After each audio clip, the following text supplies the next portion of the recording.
जय संतोषी माता। आज हम आपको सुनाने जा रहे हैं शुक्रवार की पावन संतोषी माता व्रत कथा, जिसे श्रद्धा से सुनने मात्र से मनोकामनाएं पूर्ण होती हैं। बहुत समय पहले की बात है। एक नगर में एक गरीब लेकिन सच्चे मन वाला परिवार रहता था। उस घर की बहू बहुत ही संस्कारी और भक्तिभाव से भरी थी। घर में आर्थिक तंगी थी, सास ससुर की कड़वी बातें थी, लेकिन उस बहू ने कभी भगवान से शिकायत नहीं की। एक दिन उसे किसी ने बताया कि शुक्रवार को संतोषी माता का व्रत करने से घर में सुख शांति और धन धान्य आता है। उस बहू ने उसी दिन मन में निश्चय किया कि वह पूरे विधि You must विधान से understand, माता beta, का this is व्रत for your करेगी। own good. But I have my own dreams, Amma. घर में खाने को कुछ भी अच्छा नहीं था, फिर भी उसने गुड़ और चना का प्रसाद बनाया और सच्चे मन से माता को याद किया। उसने कहा, हे माता संतोषी, मैं आपसे धन नहीं मांगती, बस इतना चाहती हूँ कि मेरे घर में संतोष और शांति बनी रहे।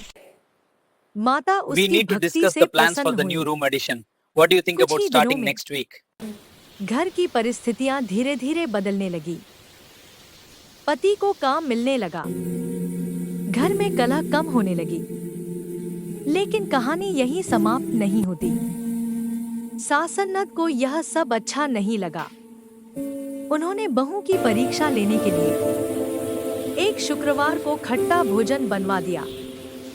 बहू धर्म संकट में पड़ गई, लेकिन उसने खट्टा नहीं खाया और केवल माता का नाम लिया।